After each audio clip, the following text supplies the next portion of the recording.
Welcome to this edition of the Million Dollar Mastermind podcast.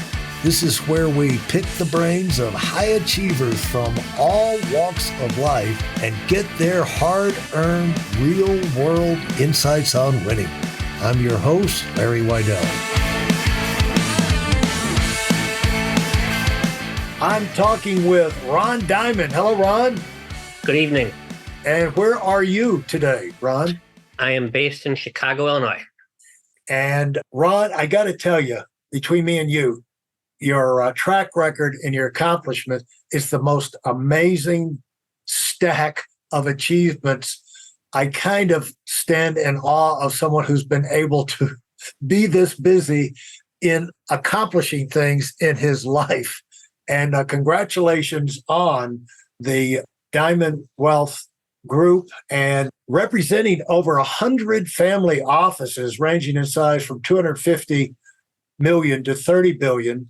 And, longtime investor and entrepreneur and incredibly successful. And when you're successful, opportunities open. And Ron, you have taken advantage of them and served in so many capacities and made an impact everywhere you've gone.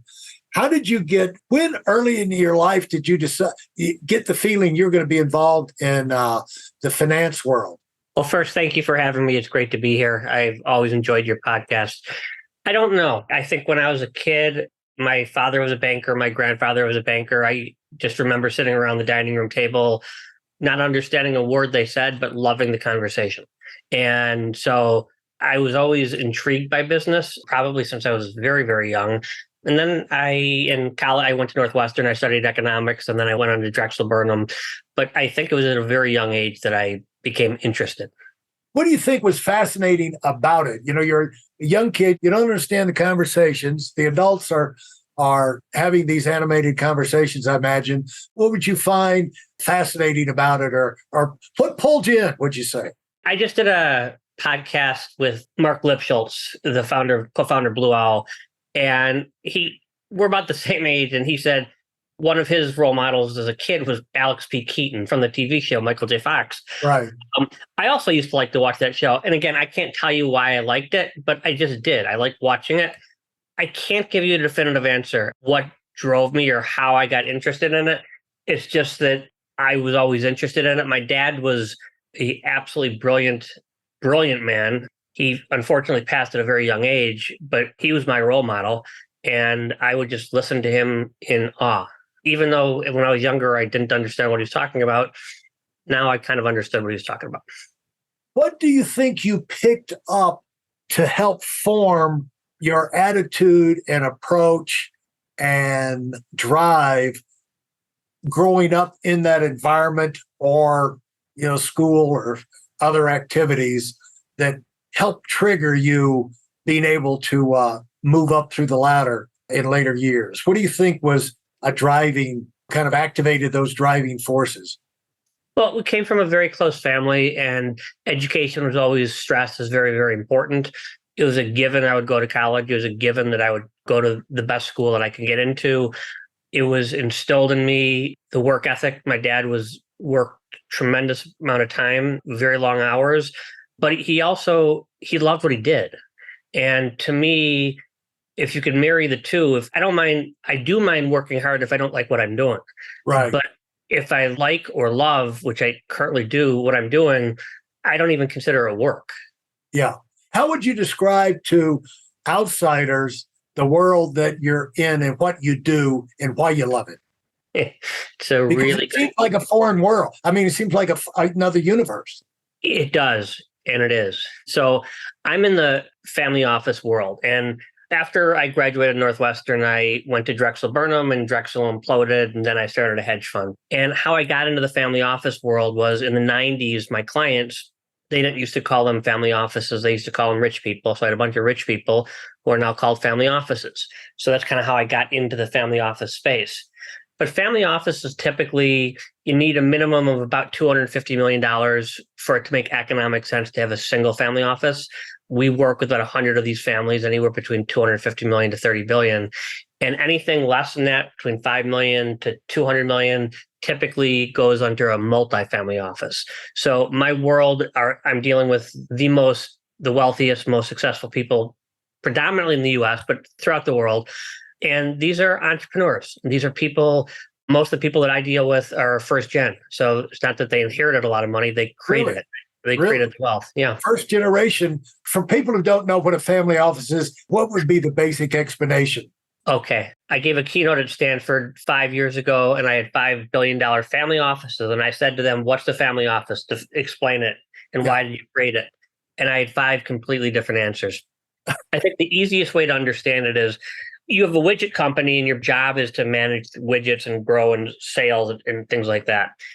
Here, basically, people have had a liquidity event. They've sold their company. So now the business is just the money. So let's just use the $500 million. The goal of a family office is several-fold. One, obviously, it's to create alpha and to grow the assets, but it's a lot more complicated than that because you're dealing with generational wealth. So you're dealing with things like next gen. How do you raise kids with gratitude who are not entitled? Very difficult to do. Next gen, succession, governance, all of these soft skills that are really, really important. The ironic thing is that the model today, we're still in its infancy, even though the term family office gets bantered around all of the time. It's fascinating because the model itself doesn't work. Only 25% of family offices actually make it to the second generation, and 10 make it to the third, and 5 make it to the fourth. So this whole model, it doesn't work. And part of the reason is it's actually a relatively new phenomenon. I mean, you can go back to Akbar the Great when it first started, and you can go to, in Europe, you can go hundreds and hundreds of years. In the US, probably with Rockefeller and Vanderbilt when it started. But really, the family offices that I'm dealing with, 68% of family offices today started in 2000. And half of those started since the crash of 2008. So this is a very, very new industry. Wow.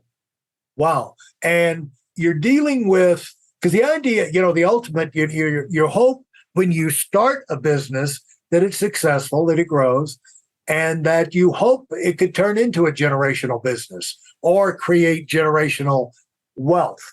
And so this model, why was it created and how is it supposed to work? You said a lot of it doesn't work all the time. How is it supposed to work? Well, again, it's new, right? So Yeah. the amount of wealth since the internet, the amount of wealth that's been created, it's not generational. You can create an app and all of a sudden become a billionaire.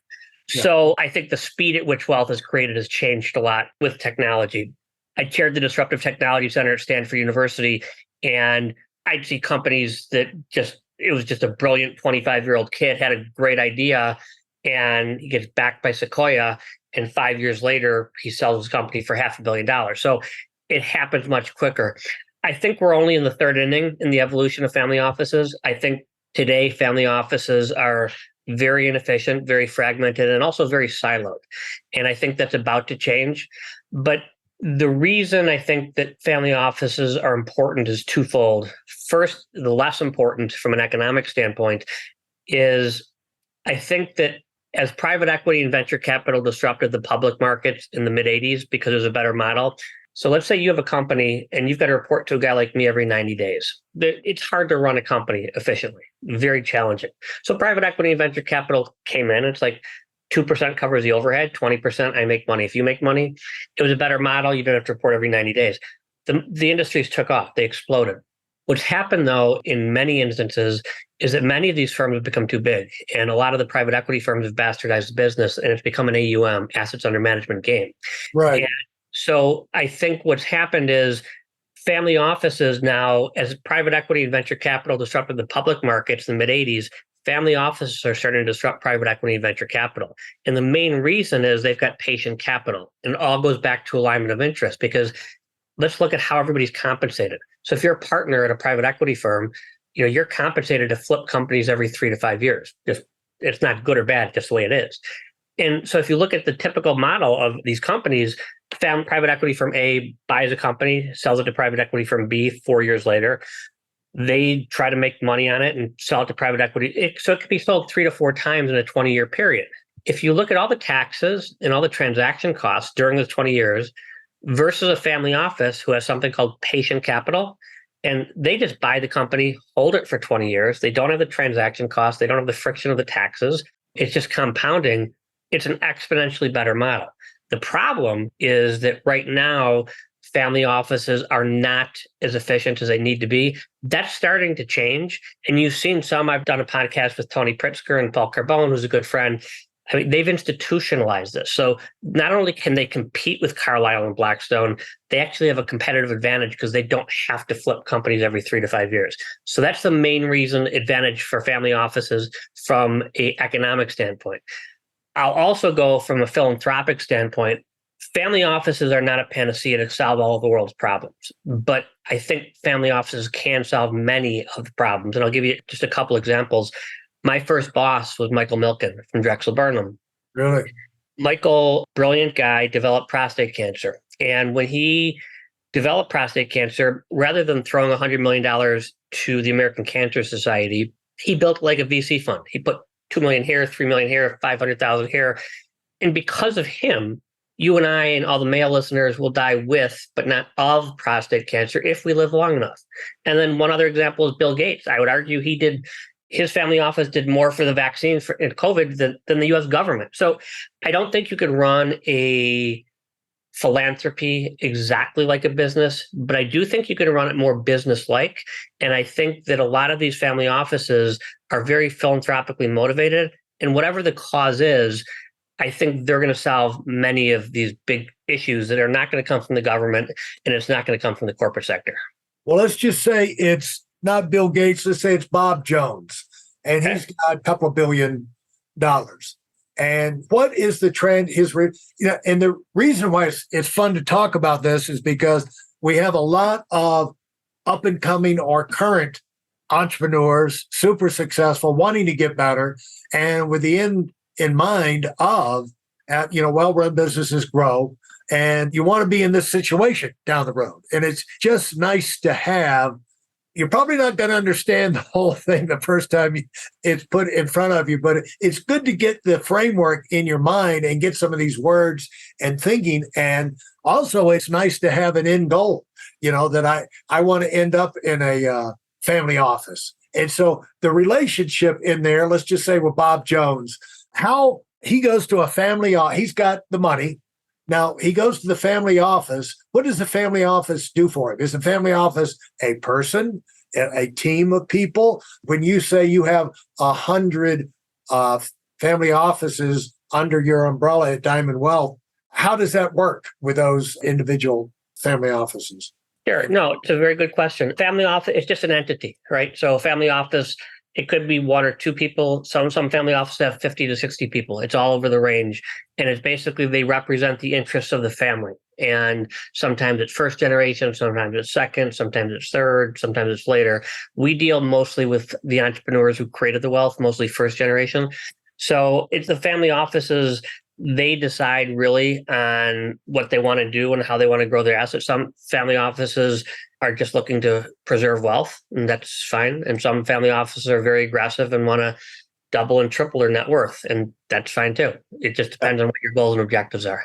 So the Bob Jones in this situation, he would set the tone. I want to conserve, or I'd like to grow, or I'd like to be in, I have some causes I want to be able to impact. And then, not knowing how to do that, he would go to you or your company and say, how can you help me expedite this? Would that be the part of the purpose? Well, I mean, what we do, not entirely. So what we do, I invest in all the deals myself. So basically what we'll do is we invest just in private markets. That's private equity, venture capital, credit, real estate, things like that. Even though I made money in the public markets, I think it's very difficult today to create alpha in the public markets. I just have money in index funds, but you can do it in the private markets. So we'll put some money in. I'll syndicate a group, $50, $100 million, whatever it is. I kind of know who likes what. And then we'll put together an SPV, special purpose vehicle. And because of that, we get really incredible deal flow and good execution. And typically we're able to get better economics because we could put in so much money so quickly. And so how much hand holding and how much do you get involved in the personal life? Because I also live in Palm Beach half of the year, and with the wealthy families, there's a lot of drama. That's an understatement. Yeah, there is. Yeah. There's a lot of it is psychological. When I'm talking to people, for me, one of the pillars of at least how I try to live my life, is with gratitude. Yeah. And I mean, yeah, you have an investment, it goes down. You have an early stage venture deal and it went to zero. It's going to happen, right? And interest rates all of a sudden spike up and a lot of your real estate deals aren't working.